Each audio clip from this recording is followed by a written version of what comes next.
Few men in the history of basketball have made the impossible look routine as much as Steph Curry has. Whip out a 40-footer to clinch a win over a big-time rival? Why not? Lead a team to the single-season wins record while posting the sport's first ever 50-45-90 season and hitting 400 threes before anybody else had ever made 300 in a season? Yeah, might as well. But while those moments and seasons have already been immortalized in the eyes of many, this season Steph is yet again doing the impossible. Forced to play without Klay Thompson for the second consecutive year, Curry has put together one of the more remarkable campaigns of his career, averaging roughly 30 points and 6 assists per game on 48, 41, 92.5 splits. The list of players who have ever scored as much as efficiently as Steph has by true shooting percentage is quite short. It's himself back in 2016, the year he was unanimously named MVP, Adrian Dantley a couple times, and Joel Embiid this year. But this season, of course, has been very different than Steph's 2016 campaign, despite the comparisons it's drawn. While Steph's always been unfairly doubted by some, he won 73 games that year and was again unquestioned as the league's most valuable player. This season, plenty of people flat out slandered his ability to carry a team. Additionally, the Warriors will not be contending for a title as they were in 2016. Right now, they're scrapping to make the play-in, seeded 10th. But considering what Steph has been up against, that is downright remarkable. With Steph on the court this season, the Warriors have outscored opponents by about 2.2 points per 100 possessions, making them a pretty good team. Without him, they've been outscored by 9.2 points per 100, giving him an on-off differential that, as far as superstars go, has been topped only by LeBron James and Joel Embiid on the year. According to Cleaning the Glass, the Warriors have played as what would be a 49-win team with Steph and an 11-win team without him, or one of the worst teams in basketball history. Their record with and without him would basically suggest as much, as the Warriors have gone a miserable 1-7 in games without Steph and have gone 23-20 with him. And although a large part of the Warriors' success is owed to their top 10 defense, they play as the 11th best offense in basketball with Steph on the floor and are not just the league's worst offense without him, but play as what would be the worst offense since the Sixers in 2014-15, who were led in total points by Robert Covington and topped in points per game by Tony Wroten. A top 10 defense means nothing when you have the worst offense since the process Sixers. So all that right there tells you, basically, that Steph has single-handedly saved this team's season. But it's the way he has done so and the circumstances that have necessitated him to play at this godlike level that I think are so remarkable and fascinating. To understand why Steph has been so crucial, we first have to understand what has been taken away from him and why things have been so hard this year.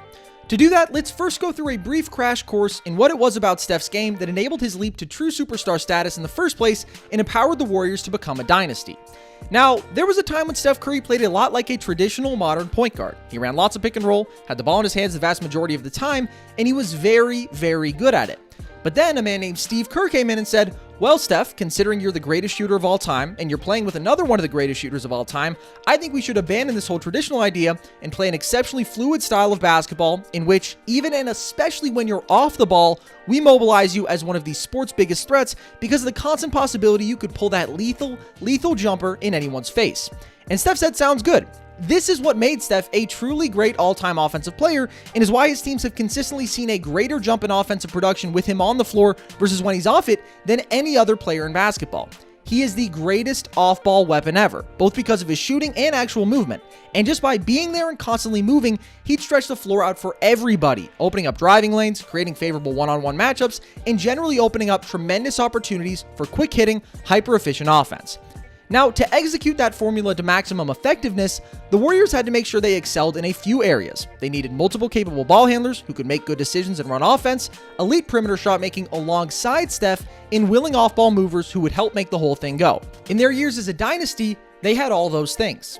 This year, with Andre Iguodala long gone and Klay out of the picture, it was pretty clear that formula would not be replicated. First off, the shooting around Steph is problematic this year. From 2014 through 2019, the Warriors led the league in three-point percentage 3 times and finished in the top 3 there each season, while always ranking among the most voluminous three-point shooting teams in the league too, consistently pairing Steph with some of the game's best shooters from the Klay Thompson and Kevin Durant's of the world on down. Clearly, for a player so proficient in creating space for others, that was ideal. Give him guys who could capitalize on that spacing. This year, the Warriors have been, as was pretty much expected, pressed for consistent shooting. Steph starts along 2 flat-out non-shooters each night in Draymond Green and James Wiseman, and also along 2 generally sketchy shooters in Kelly Oubre and Andrew Wiggins, the latter of whom has been blazing as of late, shooting 48% from deep since March 1st, but was equally ice-cold in February when he shot 27% from 3. Collectively, Steph's fellow starters shoot 33.9% from beyond the arc, which makes them the equivalent of the 3rd worst three-point shooting team in the NBA. Steph alone has made 201 threes this year, while his teammates have made 218. That means they average 4.8 collective threes per game, and Steph, one man, averages 4.7. If you take Steph out of the picture, the Warriors as a team shoot 34% on open threes, also a bottom 10 mark in the league. And still, the Warriors have a borderline top 10 offense with Steph out there. But it's not just the shooting that is diminished. The days of multiple capable ball handlers who can find Steph in his spots regularly and a free-flowing, movement-based offense are pretty much over too, at least compared to what they used to be. Thank the Lord the Warriors have Draymond Green, one of the league's best decision makers, alongside Steph to facilitate so he can still be weaponized off ball, because we saw what things looked like in the team's first 2 games with Draymond out, and it was beyond hideous. But they can no longer put the ball in the hands of an Andre Iguodala to run the offense as well. Those touches would have to go to the Andrew Wiggins and Kelly Oubres of the world, who lack natural instincts and are just generally poor decision makers who can't be entrusted with that kind of responsibility. And just as a kicker, the Warriors have seen a drop in the off-ball movement that helped make them so special with their new personnel as well. From 2015 to 2019, the Warriors led the league in cuts per game every season. In 2 of those years, cutting 30% more than the second most cut-heavy team in the league.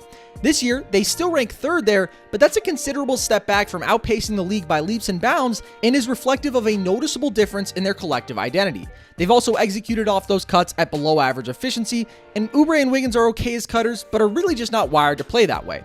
So basically, everything has changed from those teams that were tailor-made to maximize Steph's value, not just because of talent, but because of skill set too. However, the talent drop has been plain to see as well, with the exception of the recent blossoming of Jordan Poole, who is a filthy bag and is going to be a player in this league. The Warriors have been starved for players who can create their own shot when Steph is off the floor, and are lacking a commanding floor general presence there as well, making any time Steph is off the court exceptionally ugly, and those on-off splits pretty self-explanatory. So facing all of this, how is Steph compensated? Well, first off, he hasn't stopped doing what makes him Steph. He still is unparalleled off the ball, constantly running off screens, shaking defenders, relocating perfectly, and taking advantage of the slightest windows to get off his laser-quick shot, as he's currently knocking down 42% of his 5 catch-and-shoot threes per game. Even if the crew around him can't maximize that value, they are still massive beneficiaries of it. Just to add to his off-ball value, Steph has also been in the 77th percentile as a cutter, making him one of the league's best cutting guards. The thing is, he just can't do the off-ball stuff as much. Teams are even more able to key in on Steph off-ball this year, making it harder for him to get the rock period, and the Warriors simply need him creating and handling as much as possible. Whereas in 2019, Steph led the league in catch-and-shoot threes, this year he ranks just 16th, and for the first time since his MVP season in 2016, he's taking more pull-up threes than threes off the catch. So things aren't coming to Steph as much. He's having to go take them, and he has done so exceptionally well. That starts out of the pick and roll, where Steph is comfortably averaging his most attempts per game since tracking began in the 2015-16 season, and 1.5 times as much pick and roll as he ran in 2019, all while converting in the 94th percentile there, making him the most efficient pick and roll player of anybody who handles as many possessions as he does. Now, Steph has long been among the league's absolute best pick and roll scorers, with his all-time handle and blend of skilled finishing around the rim and obviously absurd jump shooting, but this year we've seen him reach deeper into his bag than ever before. First off, we've seen Steph really lean on what is a must-have for almost any elite pick and roll ball handler these days, the floater, which he has already made a career-high amount of on this season, converting them at a 52% rate. This is such a natural pairing with Steph's skill set that it's honestly surprising it wasn't a more dominant tool in his bag previously, but it is an unalterable shot that he can get off quickly and with tremendous accuracy. A great weapon. Steph has used another unstoppable tool to great effect, both out of the pick and roll and isolation, where he's also having a great season and ranks in the 95th percentile, and that is the step back. Since 2012, Steph has shot better than 59% on step back threes, which is frankly too good to be real. Efficiency-wise, that's like shooting 88.5% on 2-pointers, which might as well be open dunks, and he's doing it on what is the toughest shot in basketball. Steph also, though, hasn't used the shot nearly as much as he could have, as it's in some ways counterintuitive to his playstyle, a patented sign of one-on-one basketball that was pioneered by James Harden, who's basically his basketball antithesis. However, it's also completely unstoppable, and right now, that's what the Warriors, and really any team in basketball, needs.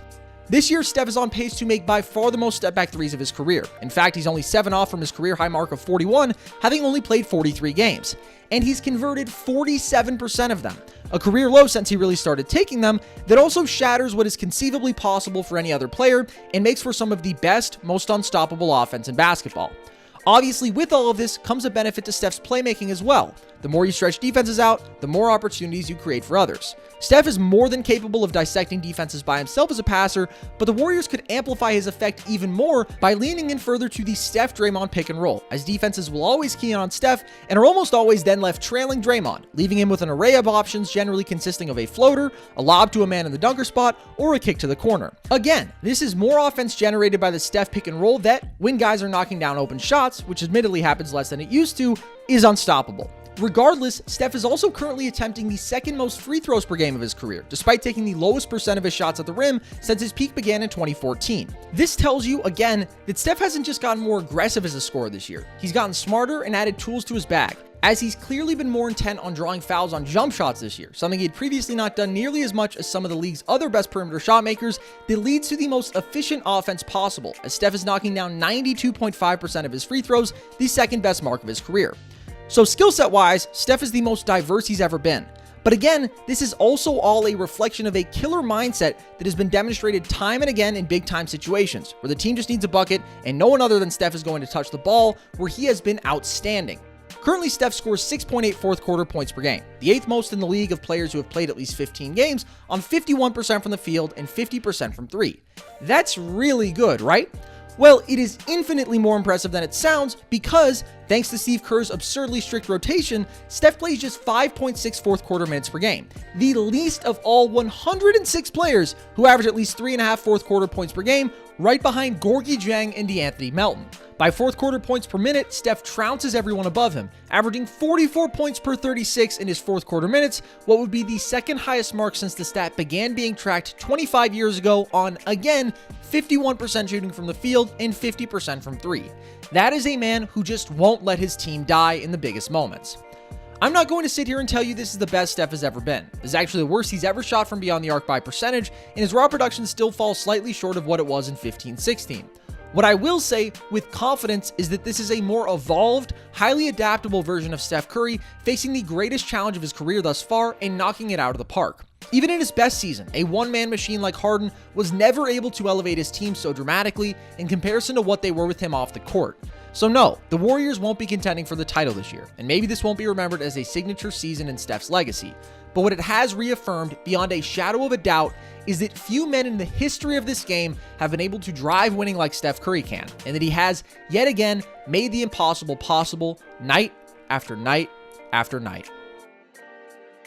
To those of you who have made it this far, thank you so much for watching. As always, I hope you have enjoyed. If you want more content like this, you can always stick around here on our YouTube channel. I just did a video breaking down in great detail all of the most controversial MVP races since 2005, which I would highly recommend you check out. The video before that was done by Logan. It was on why the Steelers can still win a Super Bowl with Big Ben at the helm. Highly recommend that one as well. And always, you can check out our podcast. We do 3 shows a week. On Monday, we do a sports history show, and then Wednesday and Friday/Saturday, it varies between the two, we do an NBA show. That will be linked in the description, and you can find it wherever you get your podcasts, Spotify, Apple. And we also live stream a lot of those episodes here on YouTube. You can follow us on Twitter at nerd_sesh and on Instagram at Nerd Sesh for a bunch of short video content from those podcasts, graphics, all that good stuff. And with that, thanks for watching, guys. Peace.